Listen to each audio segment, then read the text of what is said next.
Greetings and welcome to the Reparenting Daily podcast. In this podcast, we'll dive deep into reparenting, exploring all of the tools and resources that you'll need to help you along your journey. This podcast is divided into 3 sections. The first is a daily reading. The second is a discussion of the reading followed by suggested journal prompts. And the last section is a peaceful meditation for closing.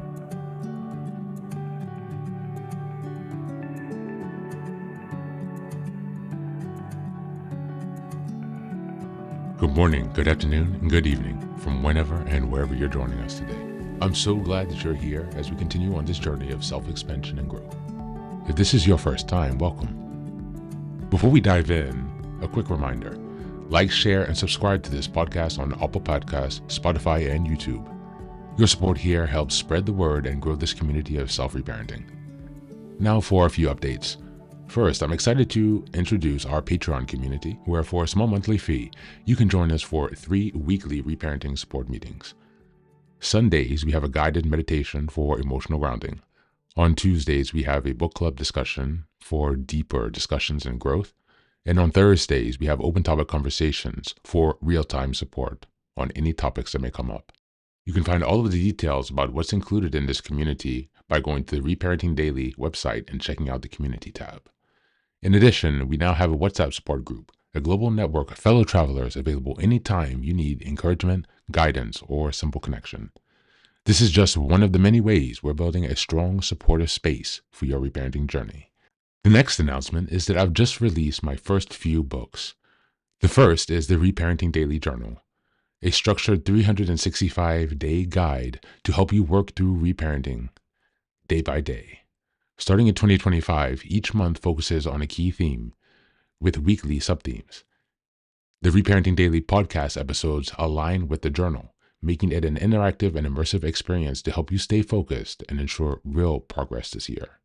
Now for the next announcement, I'm thrilled to introduce Fairy Tales for Reparenting Daily, a collection of 3 books inspired by Jungian analysis, mythology, philosophy, psychology, and most importantly, the work of Marie-Louise von Franz.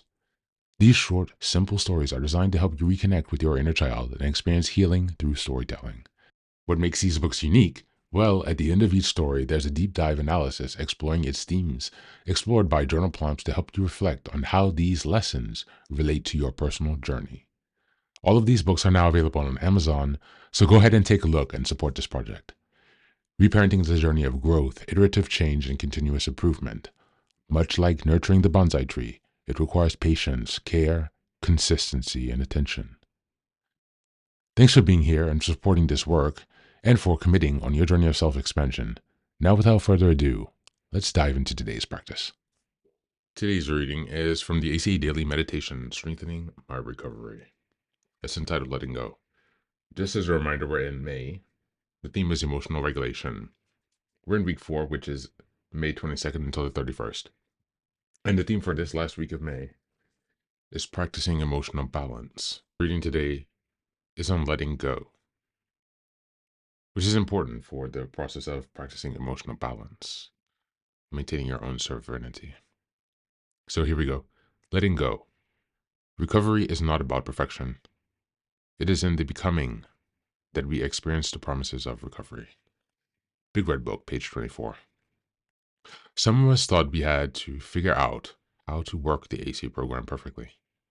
We grew up in homes where that was the norm, and we expected nothing less of ourselves. We attended meetings and just knew everything would suddenly fall into place because we showed up and did the work. However, in the rote process we followed, we missed the vital step of discovering and nurturing our inner child. We didn't make room for our feelings and for the processes that helped us uncover who we are truly meant to be. As a result, when we finally experience a different bottom when we didn't expect, we found a higher power waiting for us to reach out. Now we accept that we are a work in progress, letting ourselves be where we are. We don't know all the answers and discover that we might not find them soon. We are learning to let go of perfection, and that's a hard nut to crack. We live with the unsolved problems because it's part of being human. This is a part of the freedom we are discovering. The promises of recovery are now being fulfilled. On this day, I let go of my own ideas of what recovery should look like, and I open my heart to what is. A series of unfolding experiences that I welcome with gratitude. Thank you, and that's the reading for today.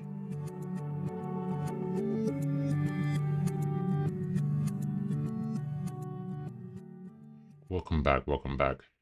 Today's reflection reminds us that recovery is not about perfection. It's about allowing ourselves the space to grow, feel, and unfold. Many adult children of dysfunctional families or people who grew up in traumatic or chaotic situations often carry the burden of needing to get it right as a survival strategy from childhood. We may approach healing like a checklist, expecting immediate transformation from doing the right steps. But true recovery comes not from performance, but from presence. It comes when we create space to feel and listen to our inner child and to accept the messy, nonlinear nature of healing. Letting go of perfection opens the door to emotional authenticity.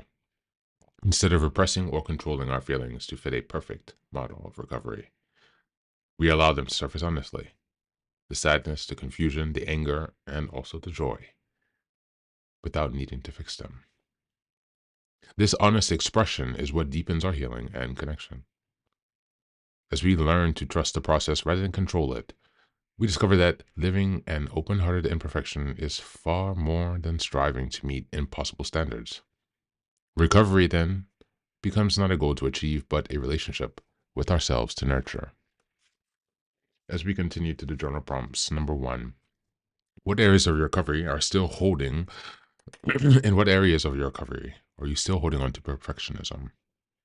How does this affect your ability to feel or express emotions honestly? Number 2, what emotions have you been avoiding because you believe you shouldn't feel them during healing? And number 3, write a letter to your inner child, assuring them that it's okay not to have everything figured out. You're allowed to be exactly where you are. That's it for today. As always, thanks so much for being here. Take care of yourself and please do be well.